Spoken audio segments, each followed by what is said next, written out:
Hey everyone, my name is Ben and you're listening to A Daily Dose of English. This is a short, simple podcast that you can listen to every day to improve your English. You can find the transcripts for all episodes and more on benslanguagelab.com. I'm glad you could make it today. In this episode, we're going to be talking about teaching.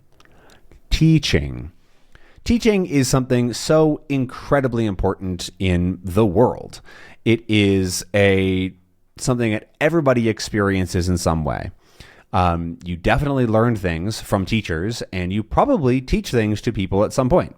Whether you're teaching something small or you are a teacher who teaches for a living. Our world is full of teaching and learning all the time. It's sort of like reading and writing. A lot of people think about when they think of reading, they think of like books.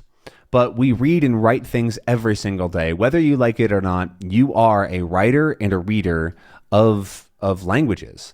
You write text messages, you read messages, you look at the news, you, go to log into whatever you work on and see the work messages. There's all this reading and writing around, and there's all this teaching and learning around in the world. And so, I thought I'd just talk a little bit about teaching, my past with teaching, how I see teaching and that sort of thing. I've always sort of had a teaching tendency, you might say, even when I remember being in middle school, and I was pretty good at math. Math was quite easy for me. And it was not easy for a lot of the people around me. A lot of my co-workers, no, that's for work. Co-workers, co-students, classmates, that's what it's called. My other classmates weren't as good at it. And so I would often, if I was sitting next to them, I would often help them.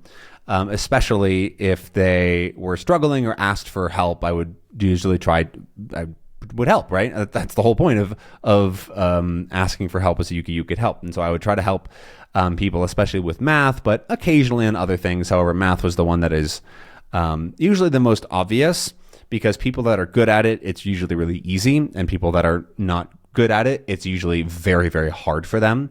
So there's like a really big gap between students, essentially. Somebody who's good at history is probably they're better, obviously, than somebody that's not very good or interested in history. But somebody that's not interested can still put stuff together. They can write something or kind of understand something.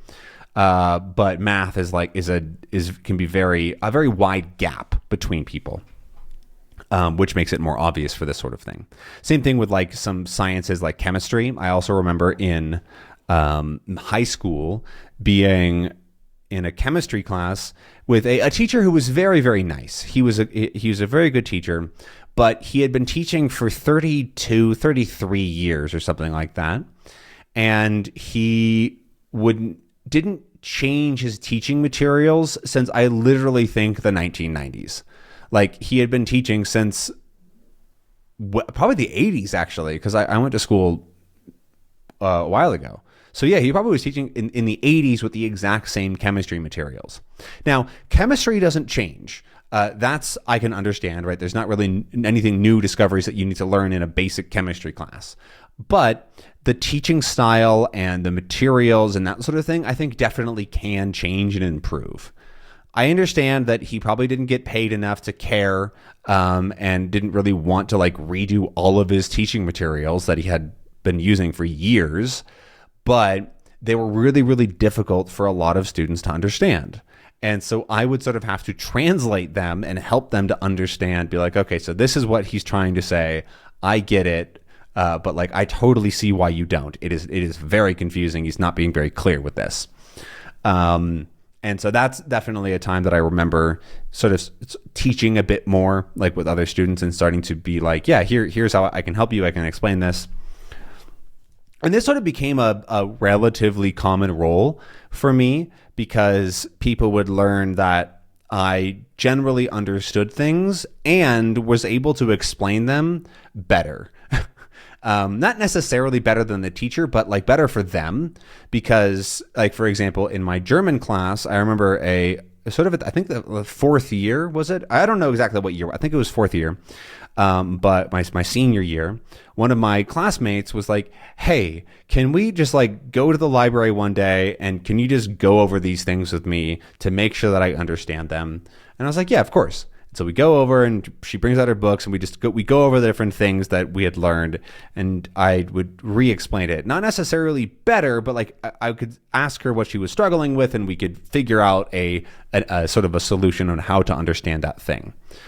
That's also why it's so important to have fewer teachers in schools, or sorry, more teachers in schools. Fewer, that was wrong.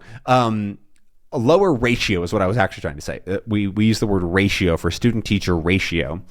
The ratio of something is basically how many of one thing there are for another thing. That's a terrible explanation. In a classroom of 20 students and one teacher, there is a ratio of 20 to 1, right? Very simple. If there's a classroom of 30 students and there's two teachers, right? One teacher, one assistant teacher, that's 15 to 1. Or a 30 to 2, right? The ratio usually goes down to the lowest it can, like reducing. And so a lower student-teacher ratio is important. That's what I wanted to say. Which means more teachers, less students. So, for example, like in my high school, there were so many students, right? Like 4,000 or I think over 4,000 in my high school. Or it was in my class, or I don't know. It was a humongous high. I think it was 4,000 in my class, my year, which is 4,000 times like 4. So there was almost like 1,600 kids in this single school, or something insane. And the student-to-teacher ratio was really, really high. There were not very many teachers for a lot of students. And that makes teaching harder because you can't give as much time to individual students to be able to work on what they need help with. That's where I'm going with all this. Anyways, continuing after school, like high school, I also taught English eventually. I went to learn to teach English I actually did this in London with three other people were in that class with me. It was me, an American, and two Americans and an Italian. There were no British people in the class, despite us doing the class in London, which was sort of just ironic. But it was very interesting, and I definitely learned a lot about teaching and teachers and the kind of teacher that I would want to be. I didn't agree with a lot of the things that we were taught in the teaching class. A lot of the ways that you're supposed to teach English. I have what's called a CELTA, sort of a certification for English teaching. No. CELTA, certification for the English language teaching to adults, something like that. It's a weird name, and I lost my train of thought. What was I saying? I didn't like how some of the things were taught, how we were taught to teach, because they didn't really resonate with me as being very good for the student or for their language development. But I did well in the class when I left there, and then I started teaching myself. I started teaching specifically accent and the American accent and how to produce the sounds and the flow that we have. And it was very interesting. I worked with lots of students from all over the world, some great students, some terrible students, and I learned a lot about that kind of teaching and how I want to teach English. I eventually stopped doing that. I don't do that anymore. It was a great experience. I wouldn't change it, but I definitely don't want to teach again in that context, just because it is very difficult to. I feel like it's very difficult to make progress if there's no structure that you can lead the student through, because all of my students were just signing up for classes, right? And so we couldn't really make a long-term plan that they could then follow and improve over time. And this is especially clear in the less dedicated students.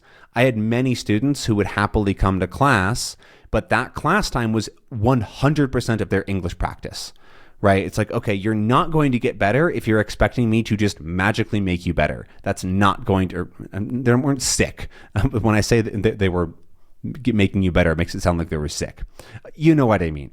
But yeah, so I'll probably go back to teaching things, right? I generally I think it's just what I do. I teach things. I I want to teach. I want to help people learn things. It's interesting to me. It's rewarding. So I'm sure that I'll go back to teaching something in the future. I'm not sure what. Right now, I'm doing a lot of language teaching via these videos, via Refold YouTube. At Refold, a lot of the content that I do and a lot of the things that I make are basically teaching stuff, right? How to do something, and it's really great. I really like it. I also teach people in my life some lessons if they want. I try not to push it on them.